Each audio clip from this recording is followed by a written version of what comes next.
saya plan nak jumpa juga untuk hari ni. So, saya nak jumpa sahabat saya, Nur Saadah dari Dua Penulis. Selama ni sedikit pengenalan sebelum saya invite dia. Selama ni Kasih Terbit dengan Dua Penulis memang kita bekerja rapat. Sejak 2016 kita buka booth di Pesta Buku Antarabangsa. So, dia memang rakan partner wajib lah. Kalau tak ada masih merajuk macam tu. Dan saya juga ada minta tolong dia untuk buat proofreading semua kan. So, saya jemput dia. Right? Okay, Apa apa kita dah khabar? cakap hari ni? Sihat. Saya dah dengar daripada tadi. Daripada awal sampai session Yan. Saya pun tak tahu apa nak share. Okay. Tak apa, saya akan tanya soalan supaya saya just jawab je soalan-soalan tu. Okay. Alright. Boleh Sada share lagi tentang diri sendiri dan juga tentang Dua Penulis? Okay. Saya Nur Saadah. Ni untuk rakan-rakan Rohani Ani lah yang mungkin tak kenal ataupun tak pernah jumpa. Saya terbitkan buku ada dua penulis. Dua penulis ni sebenarnya saya dan sahabat saya Dr. Nohayati Yasmin. Kita start 2015 terbitkan buku yang pertama, buku travel lah. Kemudian 2016 yang kita cuba untuk jual buku sendiri di Pesta Buku. Itulah bermula kerjasama dengan Kasih Terbit dengan Ani lah. Jadi daripada situ kita belajar banyak benda tentang penerbitan buku, tulis buku kan. Jadi slowly secara berperingkat daripada buku travel kita buat buku secara berkumpulan. Itu yang buku yang kedua dan seterusnya dah.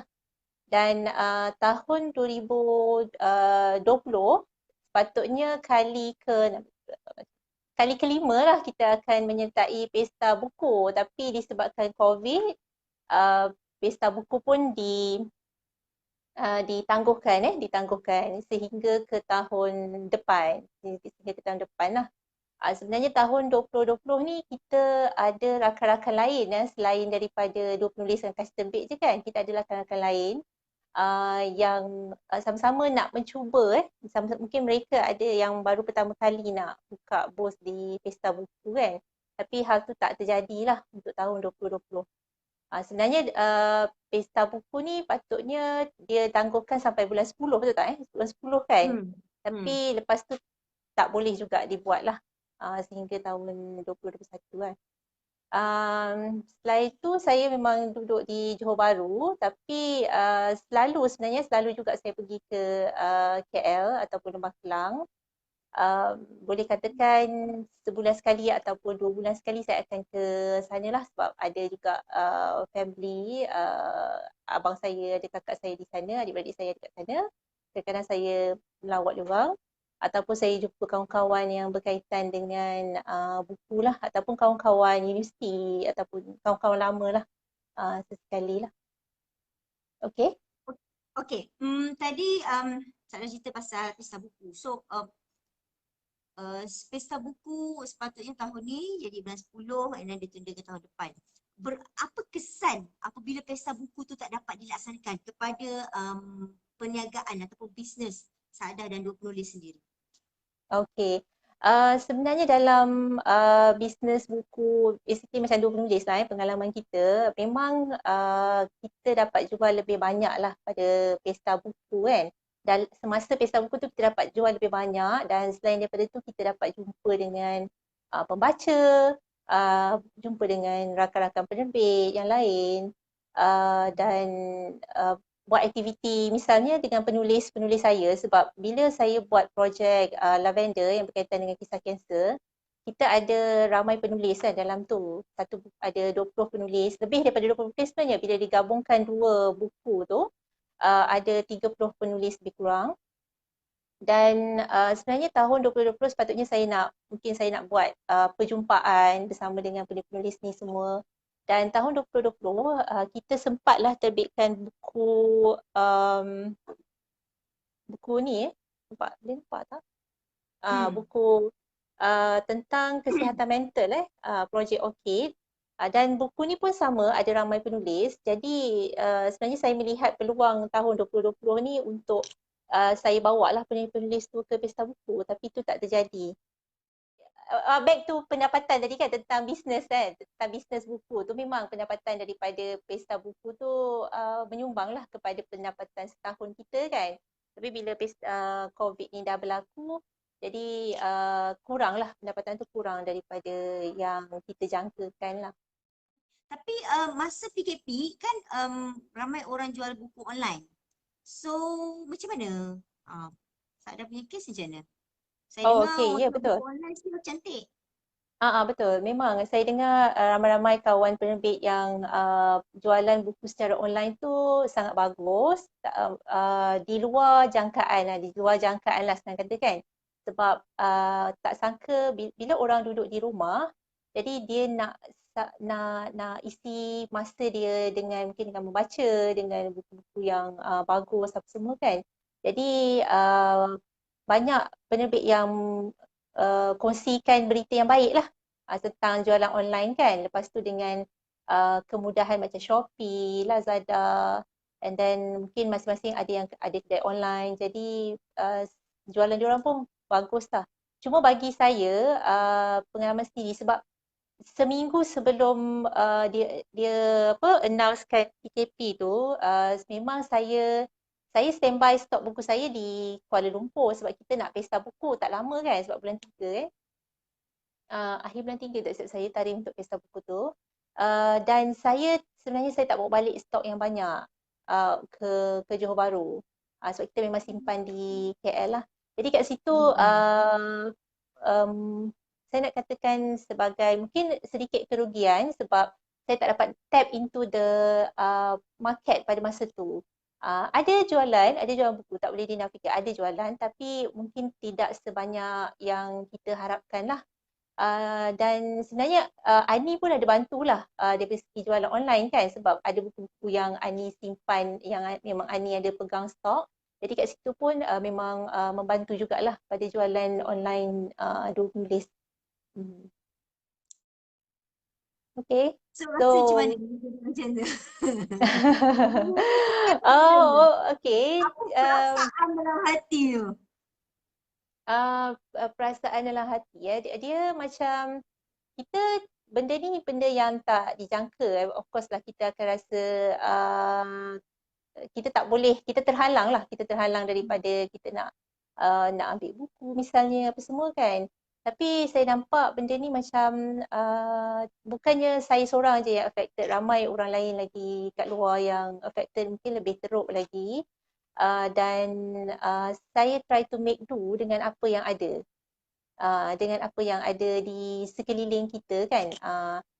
Dengan macam tadi saya perasan apa tadi Ian ada mention kan tentang benda yang penting dekat sekeliling kita. Apa yang penting dalam masa berlaku pandemik ni, maknanya kita dipaksa untuk berubah.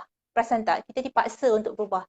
Mungkin selama ni kita just go with the flow ataupun kita masing-masing ada perancangan sendiri, tapi tiba-tiba ada satu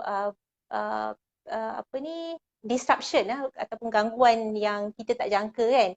Tapi kita kena berubah dari segi macam mana kita nak handle diri sendiri kan, misalnya kan. Nak handle diri sendiri, macam mana nak handle family. Saya tahu benda ni bukannya benda yang senang lah untuk semua orang. Tapi kita try to apa orang kata, beradaptasi dengan situasi itulah. Ini sangat positif. Tak juga positif, ada juga negatif dia kan.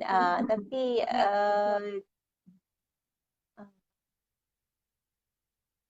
macam tu lah. Yes. Good lah, very good. Saya suka cakap kan. Macam tu kan. Sebab contoh lah kan macam kawan saya Yati, Dr. Yati, dia ada tulis buku tentang minimalis kan. Minimalis. Saya rasa satu konsep yang bagus untuk kita explore sebab dalam keadaan COVID contohnya kan, kita dipaksa untuk berubah macam tadi yang cakap kan, daripada segi kewangan lah misalnya kan, kita terpaksa turunkan gaya hidup kita kan, demand kita. Tapi sebenarnya kalau kita fikir, uh, tanpa benda yang banyak dalam hidup kita pun kita boleh hidup. Betul tak? Tanpa benda yang banyak. Dan mungkin kita tak perlukan belanja sebanyak mana yang kita belanja sebelum ni. Itu saya punya pendapat lah. Pendapat lah. Sebab mungkin bagi orang yang bekerja kan, sebelum ni dia akan fikir, okay, setiap bulan dia akan beli baju baru. Contohnya kan, baju baru ataupun maybe tudung baru, handbag ataupun kasut. Tapi dengan bila jadi pandemik ni, dah tak pergi office kan? Betul tak? Dah tak pergi office, duduk kat rumah. So, mungkin tak guna makeup sangat. So, bagi perempuan lah kalau perempuan ni tak guna makeup sangat, ataupun kalau lelaki mungkin dia tak guna apa benda, minyak rambut lah contohlah kan. Jadi benda-benda macam tu, apa orang kata, perbelanjaan tu tak payah beli pun tak apa sebenarnya, betul tak? Tapi saya pernah bersembang dengan satu pekerja di sebuah kedai baju lah. Bila semua orang kurang membeli baju, dia affect pula kepada pendapatan businessman yang jual kedai baju. Okey, faham. Kedai baju tu pula. Faham. Tak dinafikan benda tu. Kan saya nak kata jangan belanja langsung. Okey, jangan salah faham benda tu. Nanti ekonomi kita tak apa orang kata, tak bergerak lah kan, sebab dalam keadaan sekarang ni kita nak duit tu bergerak. Tapi maksudnya saya kata kat sini, kalau keadaan kita tak tak mengizinkan, macam saya ambil contoh pekerja ataupun pejabat awam dia pendapatan dia tak berubah, betul tak? Pejabat awam. Jadi belanjalah supaya boleh bantu industri kan, boleh bantu ekonomi. Macam saya pun bekerja sendiri, jadi saya jual buku. Jadi khususnya macam pejabat awam. So kalau pendapatan tu tak terkesan sangat, so belanjalah untuk menggerakkan ekonomi ni. Tapi bagi orang yang memang affected, kita kena adjust. Tu yang saya kata adaptasi tu. Betul, saya setuju. Untuk kerajaan, jangan simpan duit. Sila shopping, beli baju, beli buku-buku daripada kami. Belilah apa yang patut kan, supaya duit tu mengalir dan dapatlah sebi-sebi kat kita orang. Macam semalam saya panggil cleaner datang sini. Kita boleh buat sendiri, tapi macam of course dia orang pun perlukan duit juga kan. So biar duit tu mengalir. Boleh tak tu alasan untuk orang yang malas menyapu di rumah? Boleh. Kan nampak macam niat yang murni sangat, walaupun sebenarnya saya malas ngomong. Okey, buku Orchid yang saya dah tulis tadi, saya dah tunjuk tadi, dia macam good timing pula. Buku tu pasal mental health. Tahun ni banyak orang mental health, termasuklah saya sendiri. So, adakah benda ni dah boleh dijangka ataupun kebetulan ke macam mana? Okey, mestilah kita tak jangka pun. Siapa yang boleh berjangka kan, tahun 2020 ni kita tak boleh pergi ke mana-mana, kita kena travel dalam negara je kan. Tak ada siapa pun boleh jangka kan. Mungkin selama ni sehingga tahun 2019 dunia ni bergerak terlalu cepat. Bergerak terlalu pantas sampai kan ada orang yang ketinggalan dan kita pun tak nampak dia. Mungkin orang tu dah sampai satu tahap yang sangat rendah kan. Tapi bila COVID ni berlaku, dia seolah-olah jadi macam ada satu pause, betul tak? Satu pause sekejap. Jadi kita mula tengok orang sekeliling kita. Kalau macam contohnya ibu bapa kan, parents lah. Selama ni pagi keluar, petang balik, dia tak nampak anak-anak dia, betul tak? Jadi bila PKP ni berlaku, barulah aku nampak anak aku macam ni rupanya. Okay, belajar macam ni, nakal dia macam ni, ataupun bijak dia macam ni kan. Kadang-kadang dia nakal tak nampak, pandai pun tak nampak. Itu pun masalah juga kan. Mungkin anak dia genius, ini yang tapi drama tu. Jadi bila Anak-anak anak sama. tu depan mata barulah you nampak. Sebab tu macam saya kata tadi mungkin COVID ni macam satu pause kan. So back to buku ni, kita saya dah kumpulkan cerita ni tahun lepas, dan memang kita expect tahun 2020 lah. Dan benda ni sebenarnya tak ada jangka apa-apa pun. Memang kita punya planning. Sebab tajuk mental health ni pun dah semakin increase, dia punya awareness tu makin bertambah kan. Jadi itu yang kita buat buku Project Orchid. Dan sebenarnya bukanlah benda yang mudah untuk penulis ni nak berkongsi cerita dia kan. Jadi pada mereka yang dah bersedia saja yang dia boleh tulis tentang struggle dia, tentang macam mana dia bangkit semula dan siapa orang yang support dia untuk pulih ataupun untuk recover daripada masalah kesihatan mental lah. Itulah dia basically. Dah macam promote buku lah pula kan. Tapi basically kalau siapa nak beli boleh lah. Sebab Masih ada lagi stok. buku tu telah menarik perhatian Yoni Boy kan untuk muncul dalam dia punya video klip. Dia Ah, kena ah, sangat. ah, Nah, dengan mesej tu dalam saya pun tak sangka lah. Kita pun tak sangka lah Ya. kan. Saya rasa buku ni kita tak banyak buku yang bercerita pasal mental health.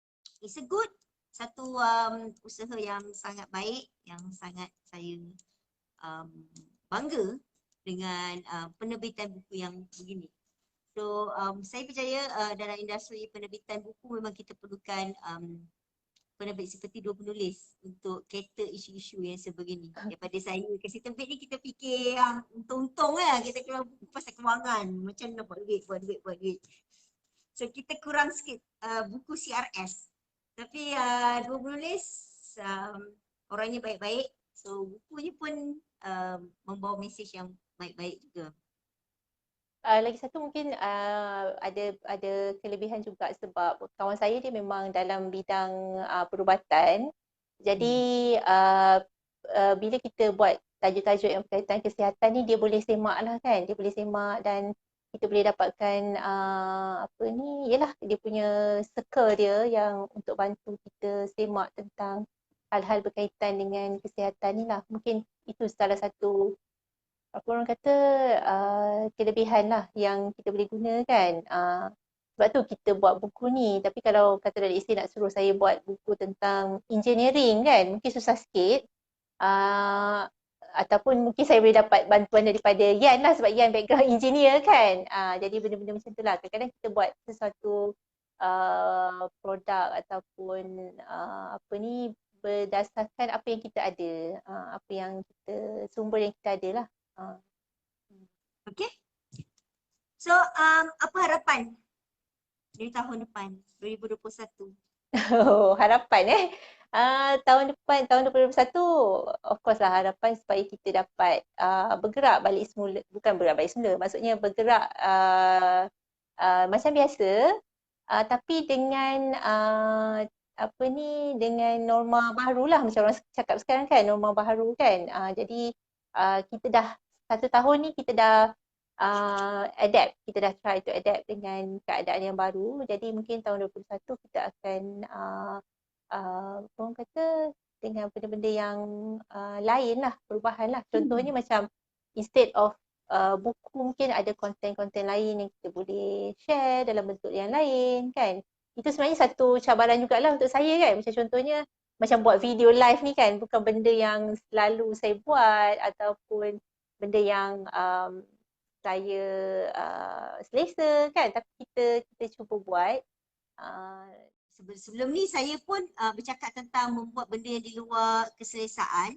Sebelum ni saya pun tak suka, saya dah merajuk sebenarnya nak buat Facebook Live sebab saya buat Facebook Live macam saya rasa macam 2-3 orang yang tengok.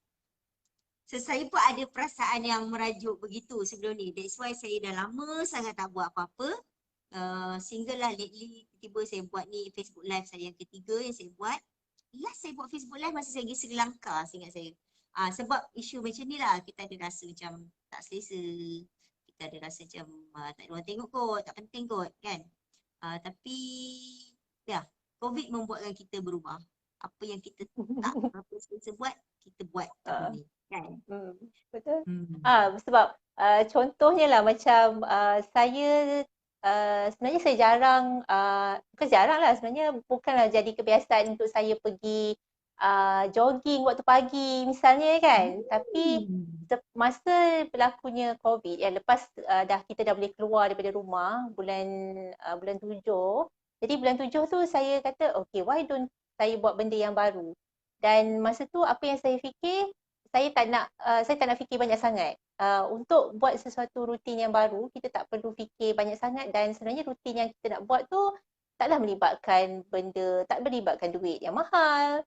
Kan? Just untuk kita bangun lebih awal dan kita keluar berjalan. Jadi itu saya nampak macam kalau kita nak start rutin yang baru, kita just buat saja. Kalau selagi mana rutin tu tak memberatkan lah. Kan? Kalau macam permulaan tu kita akan rasa berat. Kita akan rasa macam malasnya nak bangun, malasnya nak bangun pagi, malasnya nak keluar semua kan. Tapi kita jangan fikir nak ke tak nak. Kita just buat saja.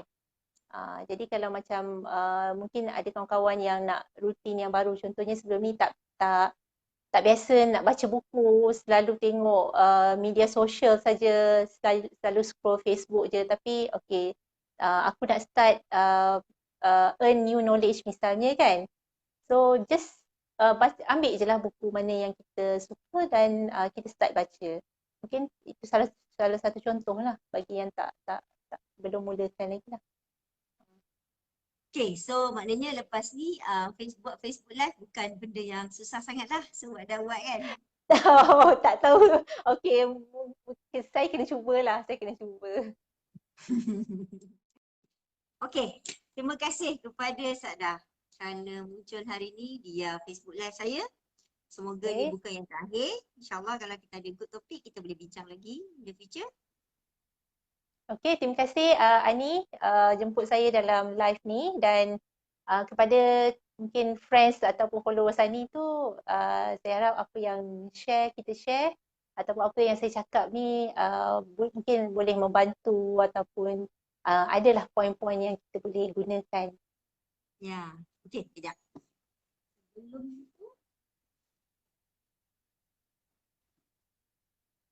Sebelum